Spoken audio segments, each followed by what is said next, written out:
Okay, today we're going to talk about these oil coolers that are prone to failing on a 3.6 Pentastar Chrysler motor found in a lot of Jeep Wranglers and yes, even the old Chrysler minivan. So let's take a look.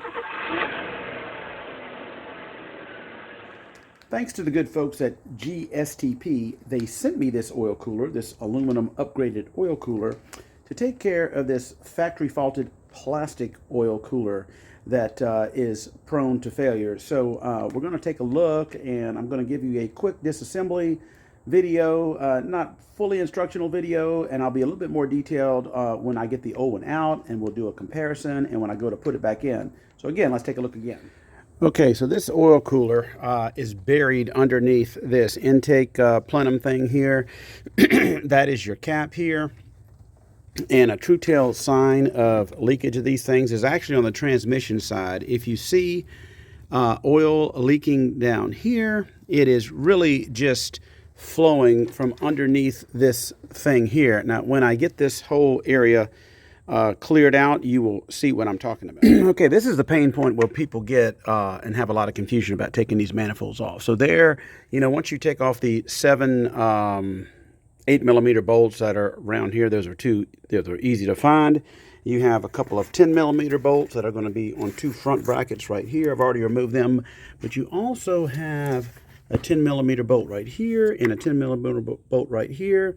And then you've got to remove this right here. This takes this bracket off and allows this whole thing to come up.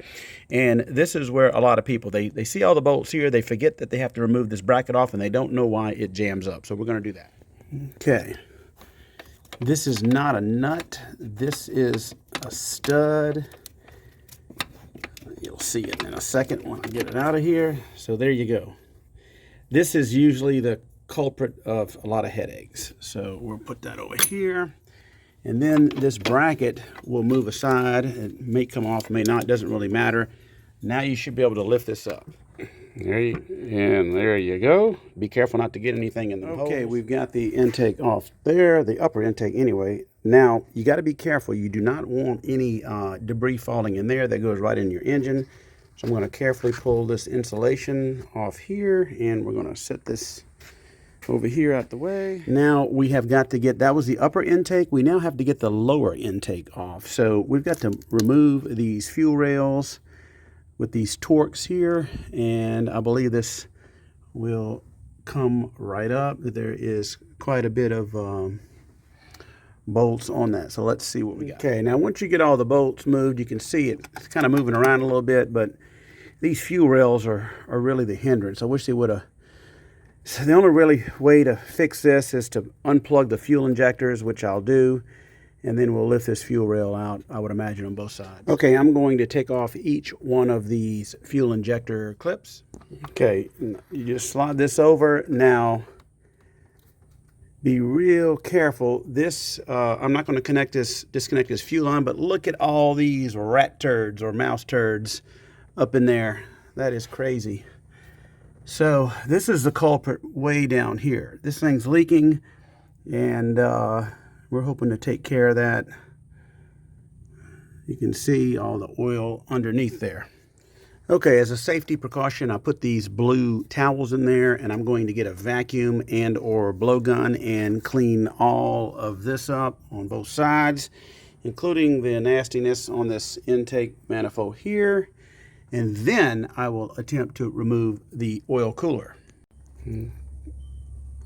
Okay, this is after I brake cleaned it. I'm going to pull my protection out and actually put some more in a second. Okay, this is what it looks like all cleaned up. Again, you still have danger of dropping things into your engine, so I will be putting some more blue towels in there. Now we have to remove the actual oil cooler from down here. Okay, I used an inverted torque socket. This is an E6. It is not a 12-point. Be careful of that, and you'll need to take, that's what you use to get these mounting bolts off. There's 4 of those, and then I'm going to take the, there are a couple of electrical connections, and there's also a cooling hose. Thus, this is an oil cooler. Antifreeze goes into here, so whenever you Whenever you remove that hose, you got to realize that antifreeze is going to go everywhere, and you definitely don't want it to get in your oil, but it's always a good idea to do an oil change, which is what I'm going to do right after I finish this project to make sure that I get any contaminants out. So I already have these loose. As you can see, I'm about to pull these off. Now here is a tech tip. You can get some of this electrical grade, plastic safe, multi-purpose precision lubricant. CRC makes this. And as you can see, this is old. I've had this forever. But if you spray these on these little plastic connectors and let them just sit for a minute, you're less likely to break the connector when it comes off the engine. So just keep that in mind. Okay, now this is the hose. I've got the electrical connectors off. That was easy. This is going to be hard to get, but I think I can, once I lift this thing out, then I should be able to get that hose clamp off. Okay, I may have said there was 4 e-torques here, but there's actually one way back there, so don't forget that one. All right, here it comes. Nasty, nasty, nasty. Again, trying to get anything. Look at all the garbage coming out of there. Now that this is up, it makes it easier to get this clamp right here. And here we go. Nasty. Okay, wow. Leaky, leaky, leaky. Okay, guys, so this is what we're dealing with here. We have to clean all of that mess out, and I'll show you what we've got in here. Okay, this is the original unit, and what fails on these are these now flattened out gaskets. You can see on the new one from GSTP. Thank you again for sending me this. I'll leave a description for this product below. These gaskets are nice and fluffy. These are very, very flat. And there is an O-ring right here and one right here. So we need to make sure that we you don't miss that in your installation process. And the biggest takeaway is all aluminum and all plastic. So a lot of times what these do is when these fail, it goes against the hot manifold and it starts to melt. This one doesn't seem to have melted. So, and from my understanding is that Mopar, Dodge, Chrysler, Jeep, they actually redesigned this. So it is still not aluminum, but they said that they made it better. A lot of people were cracking these, so when you tighten these down, you only want to tighten down till it touches. You do not need to torque or crank down, and don't go bananas on that.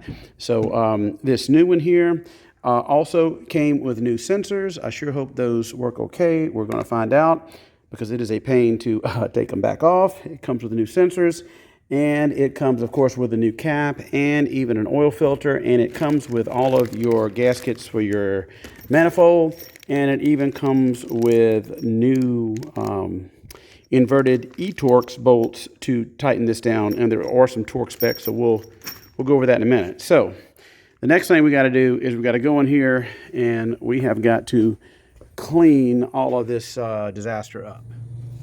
Now, this is exactly why you need to protect those holes in there, because we have got to, I'm going to scoop all this nastiness out first, and then I have to somehow suck all of the oil. Look at all that mess. That is so gross.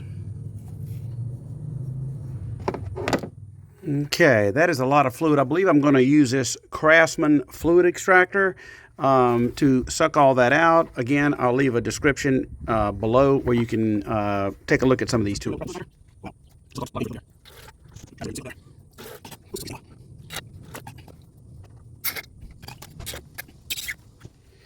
Okay, after a bunch of paper towels, my Craftsman fluid extractor, and a wet dry vac, I am a small one actually, I am letting it air out.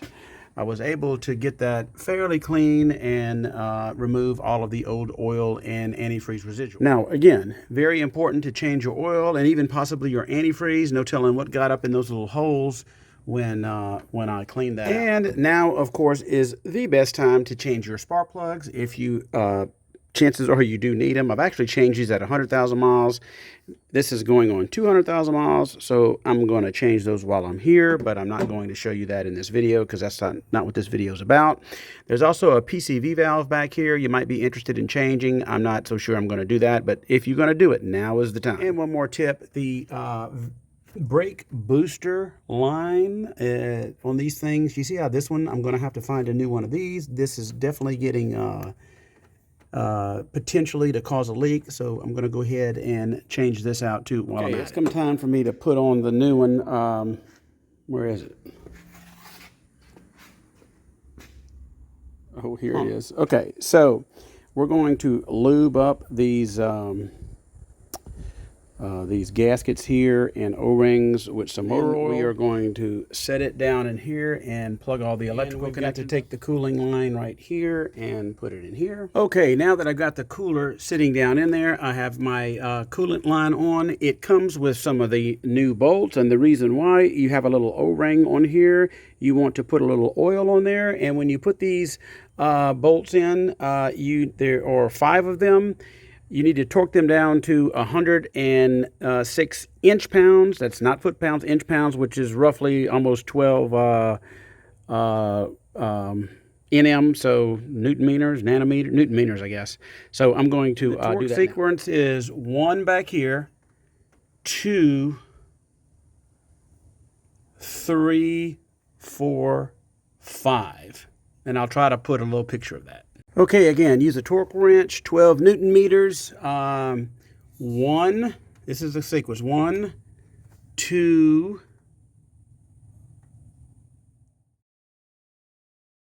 now that we've got everything torqued, I'm going to go ahead and put the electrical connections on. Okay, here's my first problem. I should have checked this, but this electrical connector for some reason does not fit.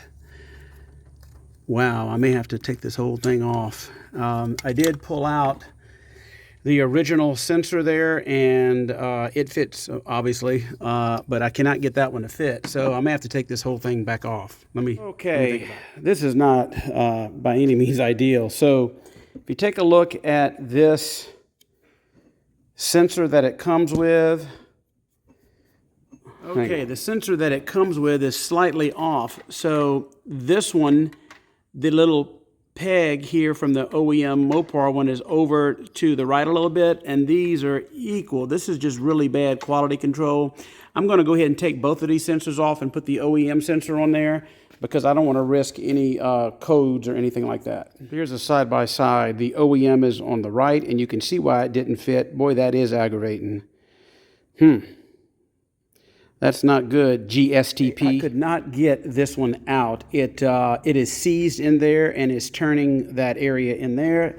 So we will hope and pray that this sensor is good. I did get the sensor that I could not fit in there, so I think we're okay. Now that we got the oil cooler all buttoned up, we are going to focus on the gaskets here. So I need to get a little pick, and we're going to pull these out. Little notch right here. You can just take a pick, and they pull right out. Now that I've got the old gaskets out, I just clean this with some brake cleaner and a cloth and put them in there pretty easy. We're about to take all these out. And now I'm about to just set this back down on there. Okay, got this on. Have not put the new gaskets on yet, but there is a torque sequence to this. It is also 12 newton meters like we said earlier. So I am going to now change these and clean these up. I'll leave a torque spec chart, I think, right here for that part.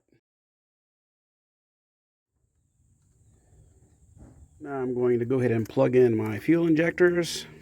Okay, got the fuel injectors plugged in, got this little, I guess that's a sound dampener. So now we're going to put the intake manifold on. So you want to make sure your mating surfaces are clean. I've done that. I will be cleaning this throttle body before I put it on. It's a lot easier to clean right now. I'm going to go ahead and do that. Okay, I've got all these torqued down here. These are 89 inch-pounds, not foot-pounds, inch-pounds, and I'll leave a torque sequence right here as a snippet. So let's wrap this up, put all my electrical connections, vacuum lines on, and really I'm almost done.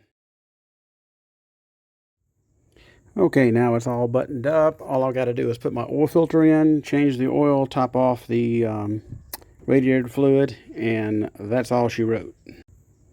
Okay, now it's all buttoned up. All I've got to do is put my oil filter in, change the oil, top off the radiator fluid, and that's all she wrote. Well, that's about it for this video. Thanks to the good folks at GSTP for sending me that other oil cooler that I put on that Pentastar 3.6. It's working good so far. The only hiccup I had was that one sensor. So y'all take note of that one sensor. But other than that, here's the old one going in the garbage. Y'all have a great day. I'll leave a link in the description below where you can get one of those oil coolers.